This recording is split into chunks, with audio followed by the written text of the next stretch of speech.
we are being asked to accept as evidence in a constitutional impeachment proceeding the bare and uncorroborated written recollections of a man currently detained for kidnap for ransom, a man whom the PNP anti-kidnapping group officially described as the leader of one of the most dangerous criminal syndicates in recent Philippine history. The standard of evidence in an ordinary criminal case already demands corroboration of testimony from interested or compromised witnesses. The standard in an impeachment proceeding, which carries the gravest of political and constitutional consequences, must demand no less and arguably demands far more. Number two, Madam Chair, the witness places himself as an active participant in the very conspiracy he described.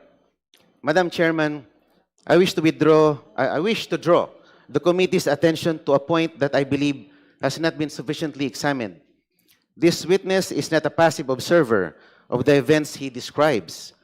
By his own written account, he is an active and willing participant in them. According to this written testimony, if I may read, Madam Chair, the witness claims he was personally consulted by the former President, Duterte, and offered strategic advice. He personally recommended the creation of a dedicated security unit for the Vice President and identified its headquarters. He claims he was given specific assignments to recruit civil groups, school clubs, fraternities, underworld criminal gangs, and syndicates as part of an alleged plan to destabilize the government. He describes having knowledge of and apparent proximity to discussions about assassinations, coups, and the assault of the presidential palace. Madam Chair, if we take this testimony at face value, then the man sitting before this committee is not merely a witness. He is, by his own admission, a co-conspirator in a criminal enterprise of the highest order. He is a man who claims to have knowingly participated in plots that, if true, would constitute rebellion, sedition, and conspiracy to commit murder among the gravest crimes under Philippine law. This raises a question that this committee cannot in good conscience ignore. Why is this self-confessed co-conspirator being presented here as a credible witness, rather than being investigated and prosecuted for the crimes he himself admits to participating in?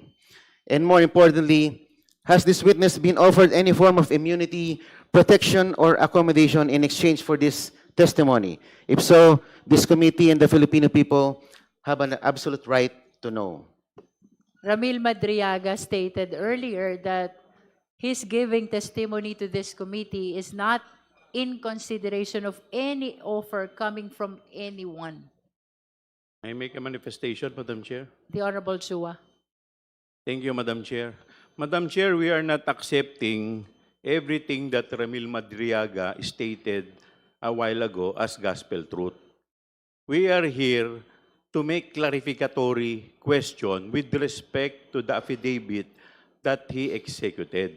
Now, that is for purposes of determination of probable cause. Now, the time will come, that is, pag papunta po tayo sa Senado, pag nagtuloy-tuloy na po sa trial, that is the time where we will test the credibility of the statement of the witness, which is Ramil Madriaga.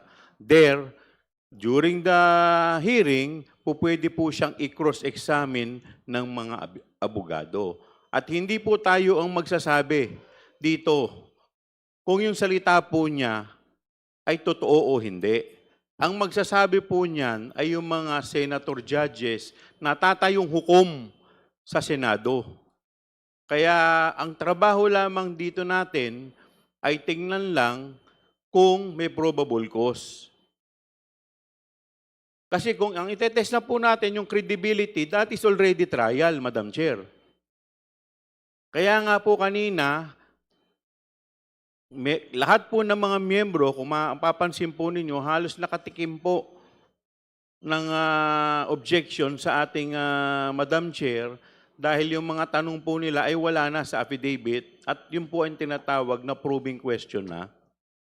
Kaya, Madam Chair, hindi po totoo na lahat po yun ay tinatanggap na po natin.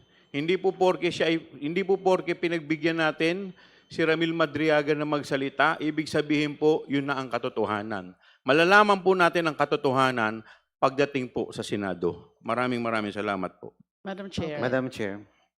Honorable De Lima, and then we go back to Honorable Marcoleta. Gusto ko lang pong dagdagan yung sinabi ni Representative Chua. Ang parang pinakapunto po ni Representative Marcoleta is that kapag ko-conspirator ka o kaya insider ka, may mga alam ka dahil kasama ka sa mga gumawa ng kung mga ano-ano, ay hindi ka nakapanipaniwala. May I again cite a jurisprudential rule, Napoles versus Sandigan Bayan, GR number 224162, November 7, 2017, the Supreme Court ruled that the mere fact that the whistleblowers were conspirators themselves does not automatically render their testimonies incredible and unreliable. Kasi alam niyo po yung mga insiders, sila yung may mga alam. We can recall also, we can point out also the cases of in the case against the former president before the ICC, sila Edgar Matobato, sila Arthur Lascania. These are co-conspirators, these are insiders, but their testimonies are considered by the prosecutors, and that's why they are the star witnesses, among the star witnesses in that case. So hindi po yan tamang argument na kapag na alam mo, meron kang alam, kasi we can see from the testimony, the totality of the testimony, the supplemental affidavit of Mr. Madriaga, that he's an insider, well-entrenched, maraming alam. And in fact, yung pagiging insider, that bolsters one's credibility more often than not. Bolsters one's credibility. But sabi nga ni Representative Chua, hindi naman ibig sabihin ay paniniwalaan na natin lahat nung sinasabi ni Mr. Madriaga. Kasi ang sinasabi nga po dito, against Napoles versus Sandigan Bayan, if it is shown that the statements of the conspirator are corroborated by other evidence, then we have convincing proof of veracity. Even if the confirmatory testimony only applies to some particulars, we can properly infer that the witness has told the truth in other respects. Nakita naman natin yung kanyang willingness na pabuksan yung kanyang bank accounts, yung mga dummy bank accounts. Kaya nga siya nag-issue ng waiver. So ibig sabihin, willing siya na mag-present ng corroborative evidence. Ganon din yung tinanong ko po kanina tungkol dun sa apat na mga individuals. Although yung isa po, sabi niya ay namayapa na po. So yung tatlo, pwede rin po mag-corroborate. But not in this particular stage. Pwede sa trial kung kailangan ng corroborative evidence. Thank you. Honorable Marcoleta. Opo, if I may continue, Madam Chair. Yes, I hope you are listening also to their manifestations. Yes, ma'am. because I highly respect the opinion of they are Congressman De in Lima. response to your statement that he is a conspirator in the alleged acts committed by the former president. This is actually tantamount to a declaration against interest. You may continue. Number 3, the extraordinary nature of the claims demands an extraordinary standard of proof. Madam Chair, there is a principle recognized in law, in logic, and in common sense. Extraordinary claims require extraordinary evidence. The allegations in this written testimony are not ordinary. They include a sitting president being orchestrated as a puppet to be discarded on a predetermined schedule. Presidential assassination by poison, a coordinated military coup involving active and retired AFP and PNP officers, the planned siege and assault of Malacanang Palace by hard militants,